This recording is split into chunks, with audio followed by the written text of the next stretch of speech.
우리 역사를 사랑하시는 대한민국 국민 여러분들 안녕하십니까? 한국사 전문가 설민석입니다. 자, 이번에 명량이라는 영화를 통해서 여러분들을 찾아뵙게 되는데요. 이 명량해전은 배경이 임진왜란 아닙니까? 일단 임진왜란 보고 영화 이야기를 풀어보도록 하겠습니다. 임진년에 외인들이 난을 벌였다. 그래서 임진왜란인데요. 자, 지도 한번 보실게요. 자, 중국이 있고 우리나라가 있고 이렇게 일본이 펼쳐집니다. 여기는 일본을 주목을 하셔야 되는데요. 100년 동안 자기들끼리 치고받고 있어요. 이걸 전국시대라고 그럽니다. 당시 또요토미 히데요시가 그 조총으로 통일을 합니다. 통일을 했는데 문제는 너무 불안정한 통일이었어요. 내부적인 결속이 필요했습니다. 자, 또 하나는 뭐냐? 자, 무사들은 어떻게 할 거예요? 무사라는 건 전쟁통의 능력을 발휘하는 사람들인데 이 평화의 시기는 그들한테 뭐 하는 일 없이 백수로 죽으라는 얘기 아닙니까? 안 되겠다. 이들의 에너지를 표출할 수 있는 분출구를 찾아야겠다는 생각을 합니다. 자, 이런 상황에서 일본이 드디어 우리나라를 침공을 한 겁니다. 자, 부산포로 쳐들어온 거죠. 그들의 생각은 뭐냐? 조선에서 힘 빼겠다 그런 거 필요 없어요. 속도전으로 재빠르게 서울까지 치고 올라가서 선조임금을 인질로 잡는 겁니다. 그래서 그를 볼모 삼아서 군사들을 모아, 그리고 군량미를 모아, 그래가지고 총알바지로 조선인들을 앞장 세우고 이제 중국으로 쳐들어가려고 했던 거죠. 근데 세상에 우리 선조가 상상도 하지 못한 업적을 남기시죠. 한양을 버리고 위주로 도망을 갑니다. 서울에 딱 와봤더니 임금이 없는 거예요. 일본인들은 여기서 멘탈에 붕괴가 옵니다. 왜 그럴까요? 일본의 무사들은요, 아무리 작은 성의 성주라도 성을 버리고 도망가는 일이 없습니다. 배 가르고 죽거나 아니면은 딱 항복을 해요. 근데 세상에 성주도 아니고 나라의 임금이라는 사람이 수도를 버리고 도망을 가니까 일본인들은 이거 어떡하지? 우리 어떻게 해야 돼? 그러면서 서울에서 주춤주춤, 평양에서 주춤주춤 시간을 보내고 있었던 거죠. 이 시간이 이순신한테는 골든타임이었습니다. 재전열을 하고 일본을 칠 수 있는 시간을 벌어준 겁니다.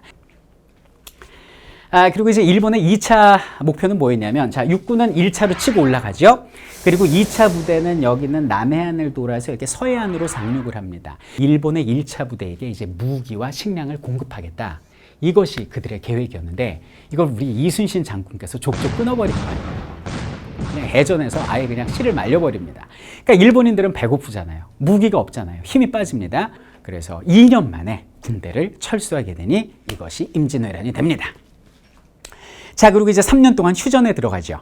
그리고 휴전이 결렬되고 나서 1597년에 정유년의 제차 외인들이 난을 벌이거든요. 요게 2년 동안 벌어진 정유재란이 되고요. 자, 우리의 영화 명량은 여기는 정유재란 초반에 일어난 이순신의 전투를 그리고 있다. 자, 근데 이순신 장군님의 전투가 굉장히 많습니다. 그런데 왜 하필이면 김한민 감독은 포커스를 명량에 맞춘 것일까요? 그것은 그 전에 있었던 이순신 장군의 전투 스타일을 보면 이해가 됩니다. 자, 여길 보시죠. 자, 전쟁 초반에 이순신의 연전연승 기록이 되겠습니다. 옥포해전, 합포, 적진포, 사천, 당포, 당항포, 율포, 한산도, 안골포, 그리고 부산포까지 연전연승을 하는데요. 이순신 장군의 전투 스타일은 뭐냐? 우세한 전력을 가지고 방심하고 있는 소수의 적을 기습하는 형태가 이순신 장군의 전투 스타일이었습니다.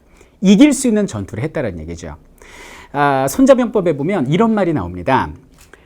승리하는 병사는 선승 이후 구전이다. 일단 이겨놓고 싸운다는 얘기입니다. 그래서 이순신을 명장이다, 전쟁의 신이다, 이렇게 이야기를 하는 거죠. 자, 그런데 명량은 달랐습니다.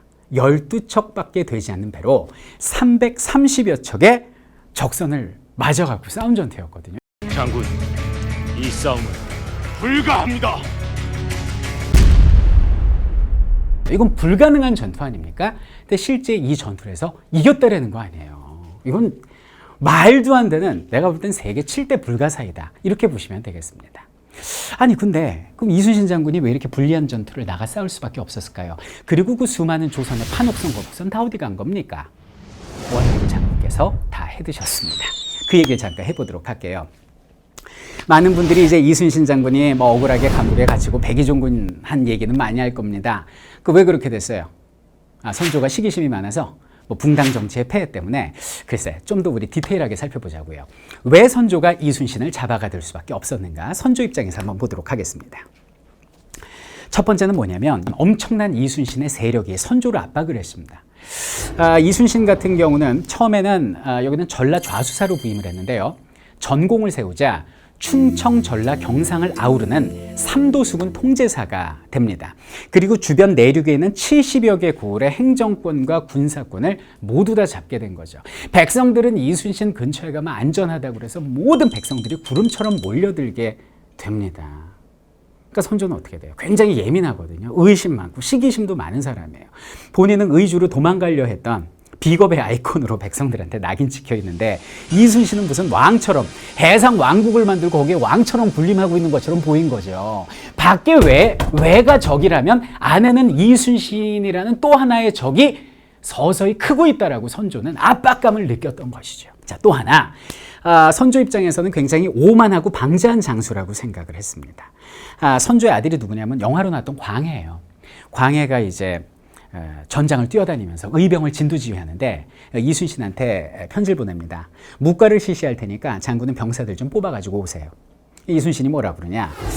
지금 전시 상황입니다. 제가 갈 수 없으니까 한산도에서 제가 묵과를 치르겠습니다. 이렇게 얘기를 합니다. 여러분들, 묵과 과거 시험은요, 임금님이 주관하는 시험이에요. 이거를 선조나 광해군 입장에서는 어떻게 받아들일 수 있겠습니까? 위협으로 다가왔던 겁니다. 자, 그래서 선조가 벼르고 있었습니다. 꼬투리 잡으려고 그랬죠. 그때 제대로 사건이 터집니다.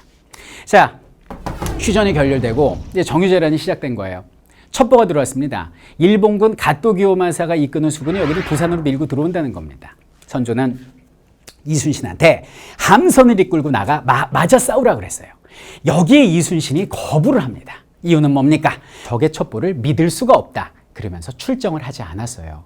근데 문제는 뭐냐면 정말 가토기요마사가 치고 들어온 거예요. 그래갖고 우리나라에 상륙을 해버립니다. 전세가 불리하게 된 거죠. 선조는 불같이 노합니다. 이순신을 죽이라고 그래요. 전시에 항명하는 군인은 사형이거든요.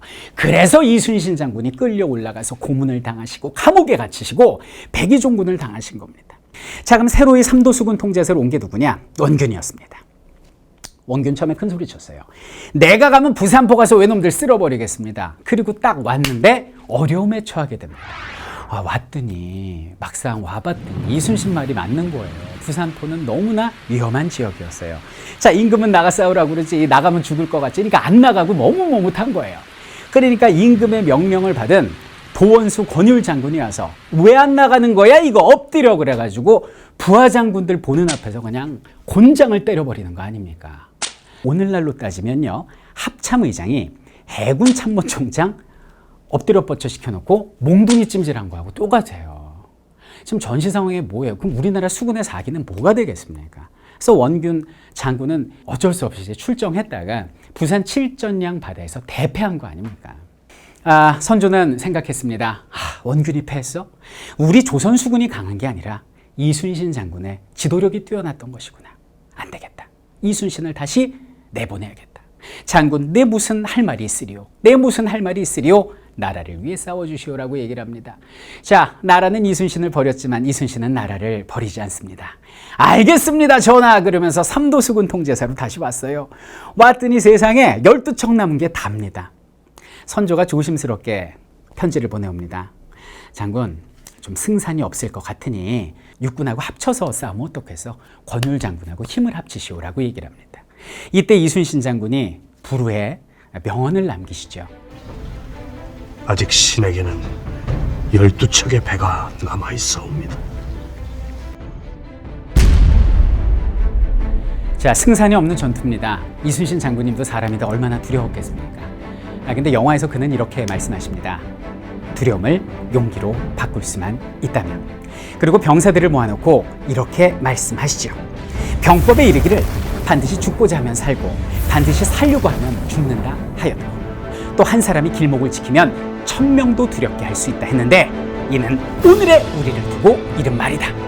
두려움에 맞서는 자 역사를 바꿀 것이다 라고 말이죠. 저는 시나리오를 읽었는데요, 굉장히 감명 깊었습니다. 마치 제가 417년 전으로 돌아가서 그 진도 앞바다 산 위에서 백성들과 함께 실제 전투를 바라보는 듯한 착각을 느꼈습니다.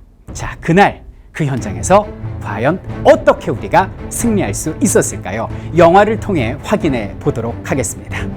12척의 조선대, 330척의 왜군, 역사를 바꾼 위대한 전쟁이 시작됩니다.